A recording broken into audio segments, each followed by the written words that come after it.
រឿងកុមារចេះភាសាសត្វកាលពីព្រេងនាយមានកុមារម្នាក់ឈ្មោះខែមជាក្មេងកំព្រាមដាយរស់នៅជាមួយឪពុកដែលមានមុខរបរជាព្រានប្រមាញ់នៅឯជីព្រៃជិតជើងភ្នំតាំងពីតូចមកកុមារខែមធ្លាប់ស្ដាប់តែសំឡេងសត្វយំឆ្លើយឆ្លងនិងសំឡេងទឹកច្រោះពីរស់រណ្ដំលាយលំនឹងខ្យល់បក់ស្លឹកឈើក្នុងព្រៃធ្វើឲ្យខែមចេះសព្វភាសាសត្វទាំងអស់ឪពុកគេជាព្រានព្រៃមែនតែខែមចេះស្រឡាញ់ធម្មជាតិមានបក្សាបក្សីព្រៃភ្នំនិងទឹកច្រោះណាស់ព្រោះខែមគិតថាអ្វីនៅលើផែនដីនេះជាបងប្អូនញាតិមិត្តនឹងរូបគេទាំងអស់រាល់ពេលដែលឪពុកឮស្នះចិនទើបរបាញ់សត្វព្រៃម្ដងខែមភ័យព្រួយណាស់ព្រោះគេគិតថាថ្ងៃនេះព្រួយរបស់ពុកមិនដឹងជីបាញ់ត្រូវចោមសត្វតូចឬធំទេថ្ងៃមួយខែមកពងតែជីកតងលេងក្រោមម្លប់ឈើមុខកតុំជាមួយនឹងកូនស្វាកូនខ្លាក់គ្រុំកូនទុនសាយកូនកំព្រុកនិងកូនកេងកង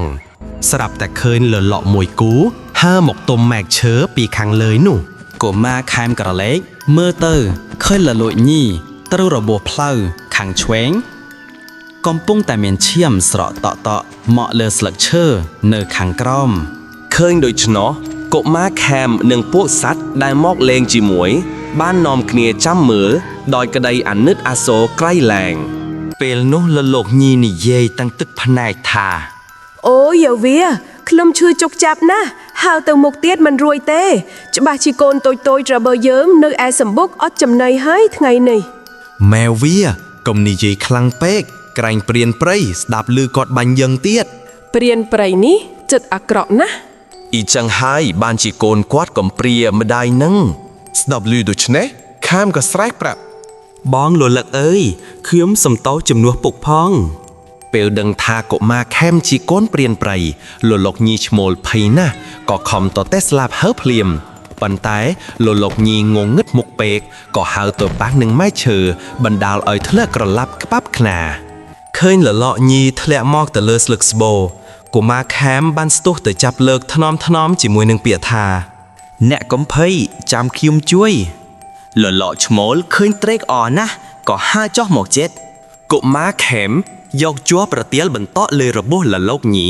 រួចទើបគេយកស្លឹកគ្រៃ3សន្លឹកខ្លីល្មមញីឲ្យតក់រុំពីលើថ្នមរួចខែមបបួលកនសត្វជាមិត្តទាំងអស់យកលលោកញីនោះទៅដាក់សម្បុកវិញថ្ងៃចិត្តត្រង់ព្រានជាឪពុកត្រឡប់មកពីព្រៃវិញគាត់ឆ្ងល់ព្រោះមិនឃើញកុមារខែម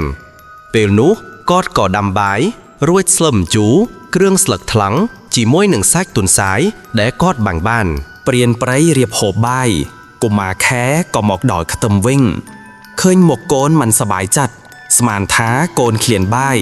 គាត់ក៏ហៅភ្លាមមកហូបបាយសំឡុំជូរគ្រឿងសត្វទុនសាយឆ្ងាញ់ណាស់កូនឮដូច្នេះកុមារខែមកក៏យំខ្សឹកស៊ូលអួលអាក់តែម្នាក់ឯងអង្គុយនៅនឹងកម្មជន់ដៅខ្ទុំដោយនឹកទៅដល់កូនទុនសាយជាមិត្តដែលត្រូវប្រាត់មេព្រានព្រៃឃើញកូនយំគាត់និយាយលួងលោមបណ្ដាដឹកដៃកូនមកកន្លែងហូបបាយបណ្ដាជូតទឹកភ្នែករួចកុមារខែមក៏ដើរទៅយកលឹបបុកដែលសល់ពីល្ងាចមកហូបបាយជាមួយឪពុកព្រានព្រៃឆ្ងល់ក៏សួរហេតុអ្វីបានជាកូនមិនហូបសម្លាខ្ញុំមិនហូបទេព្រោះជាសាច់ម្ដាយរបស់មិត្តកូនឮដូច្នេះគាត់គិតថាខំរកដើម្បីកូនបើកូនមិនហូបតើខំដើម្បីអ្វីខែមនិយាយបន្ត